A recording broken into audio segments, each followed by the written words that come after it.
Recibir y difundir información es un derecho universal y en Nicaragua es un derecho constitucional. La libertad de preguntar o de divulgar información en nuestro país se encuentra limitada y la información pública es aún más restringida. 12 años después de su aprobación, expertos y periodistas analizan la Ley de Acceso a la Información Pública, una promesa de campaña incumplida que luego se convirtió en una ley en papel mojado. 2006, año del acceso a la información pública. Diferentes sectores sociales demandaron la aprobación de un marco legal que obligara al Estado a rendir cuentas a la ciudadanía. Según Guillermo Medrano, consultor de programas de la Fundación Violeta Barrios de Chamorro, la iniciativa de ley para fiscalizar la gestión estatal era promovida por diputados del Frente Sandinista de Liberación Nacional. En aquel momento eran la fuerza opositora. En el 2006 estamos como en una etapa de pre-campaña, entonces muchos de los candidatos de la época utilizaron este tema como un tema de campaña, como un tema para promover el tema del acceso a la información pública, ¿verdad? Y que en ese periodo, recordemos el contexto, ellos eran opositores y como parlamentarios opositores promovían el acceso a la información pública y habían ofrecido dar sus votos para que se aprobara la ley. Con 82 votos a favor, la Ley 621 fue aprobada en mayo del año 2007. Desde ese momento, la ciudadanía podía exigir información pública para saber en qué y cómo utilizaba el Estado sus impuestos. Para los periodistas, significaba una herramienta legal que facilitaría la obtención de datos oficiales.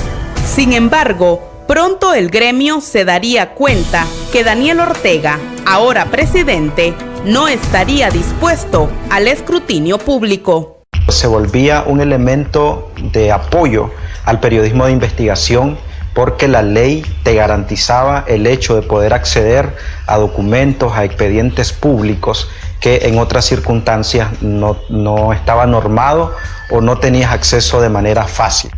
Nos alegraba el hecho de contar con una herramienta que me iba a facilitar conseguir información que normalmente no está disponible y que por lógica debería ser transparente, pues debería ser abierta, pues. Claro, obviamente que hubo mucha expectativa de ver obviamente cómo esta ley se iba a desarrollar. Me imagino yo, para darle cumplimiento a la fachada de un gobierno que quería tener una apertura con los medios de comunicación independientemente del pensamiento, la ideología, el enfoque de la noticia que tuviese cada uno de esos medios. Se miró con buenos ojos en el país que al asumir Daniel Ortega la presidencia de Nicaragua en el 2007 haya entrado en vigencia esta ley, porque era como un signo de buena voluntad política, de querer transparentar la información en nuestro país. Sin embargo, eso no ocurrió, porque al poco tiempo de que Ortega entró al poder, si bien la ley estaba vigente en su periodo, se empezó a manejar la información pública de manera discrecional. Las buenas intenciones de la Ley 621 se disiparon paulatinamente, mientras las oficinas de acceso a la información pública desaparecieron con los años.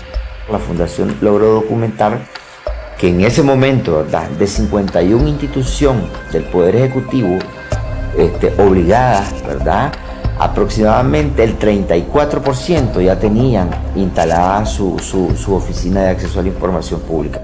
Entonces nosotros miramos que veníamos en una etapa de regresión. Aquellas oficinas que en algún momento, aquel 34% que habían visto, en algún momento ya para el 2010, para el 2011, ya habían desaparecido. En el ejercicio periodístico sobran los ejemplos del secretismo del Estado. Luis Galeano, director del programa Café con Voz, investigó al Ejército de Nicaragua cuando la institución era señalada de despojar a 2 ancianos de varias manzanas de tierra. La información fue negada.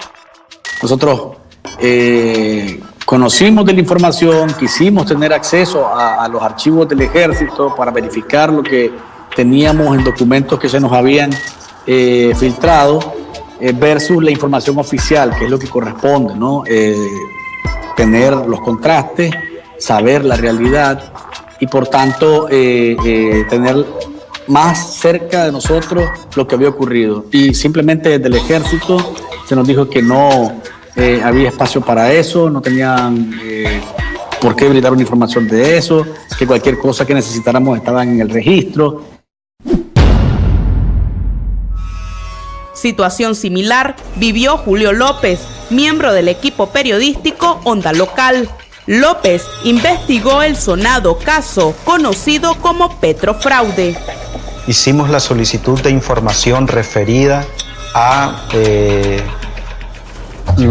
las exportaciones de Nicaragua hacia Venezuela en la Dirección General de Aduanas, en la DGA. Sencillamente no hubo respuesta. Esa es una forma de negarte la información.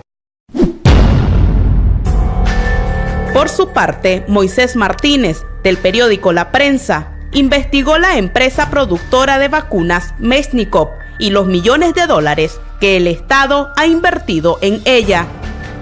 O sea, te lo pongo de ejemplo. Hace poco publiqué el caso Meshnikov, que es la de la planta de vacunas, que supuestamente iba a estar operando ahorita, íbamos a ser un país productor de vacunas de primer nivel y todo. En ningún momento, a pesar de todas las evidencias que se presentaron, fue llamada la ministra de Salud. Entonces, lo mismo hubiese pasado con el caso Camusi hoy, pues hubiera sido enterrado por el mismo gobierno.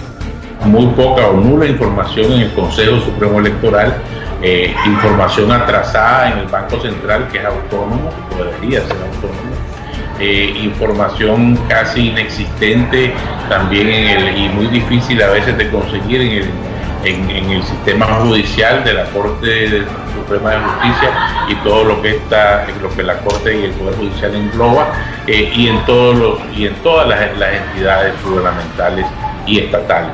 Y es así como el periodismo independiente batalla con el hermetismo de las instituciones, a pesar de la existencia de una ley que está lejos de convertirse en un instrumento legal que obliga a las entidades públicas a informar de su gestión. En un país donde incluso el presidente luce inalcanzable en actos públicos que solo cubre una maquinaria de comunicación oficialista, o donde los monólogos de Rosario Murillo son lo más cercano para obtener un dato oficial. 4.360 días aproximadamente que no están dando, es el dato exacto, que ahorita no lo hay, que no da declaraciones el señor Ortega a la prensa nacional, no da una conferencia de prensa, no da una entrevista a un medio nacional independiente. La decisión de la señora Murillo durante la campaña electoral de mantener a Ortega lejos de las cámaras, lejos de los micrófonos y lejos de las preguntas de los periodistas, y además de eso, una vez que se hizo pública su política de incomunicación, digo decir incomunicación porque no es de comunicación, indicando que no debía permitirse que los medios independientes contaminaran la noticia. Entonces pues pedir una entrevista a Ortega era como pedirle a Dios que nos apareciera tras la puerta y comprobar de que existe, una cosa así, ¿no?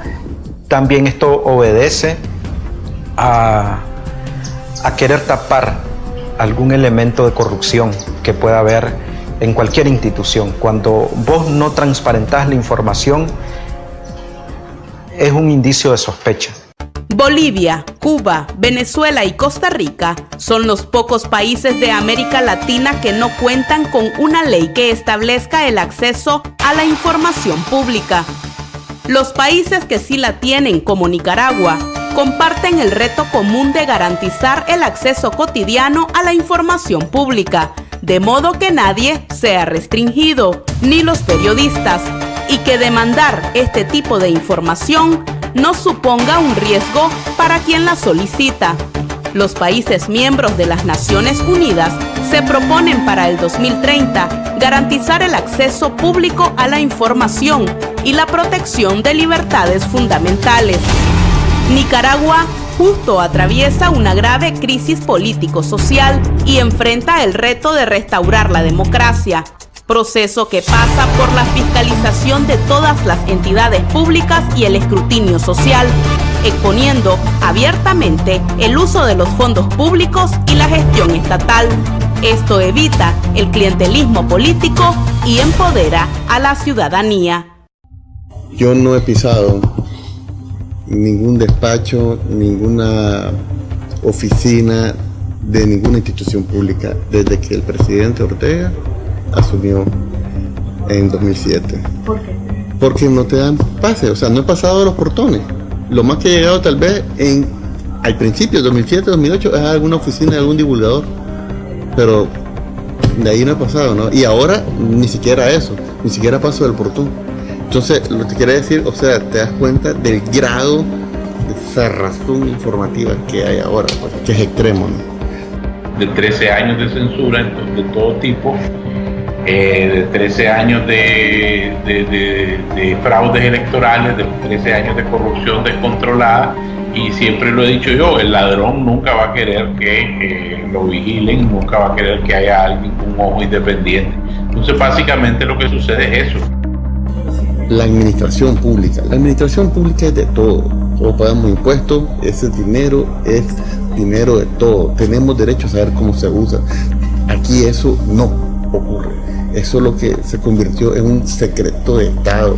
Se convirtió en un delito preguntar. El acceso a la información pública es una de las libertades que también está secuestrada, ¿verdad? Estamos nosotros ante un Estado mudo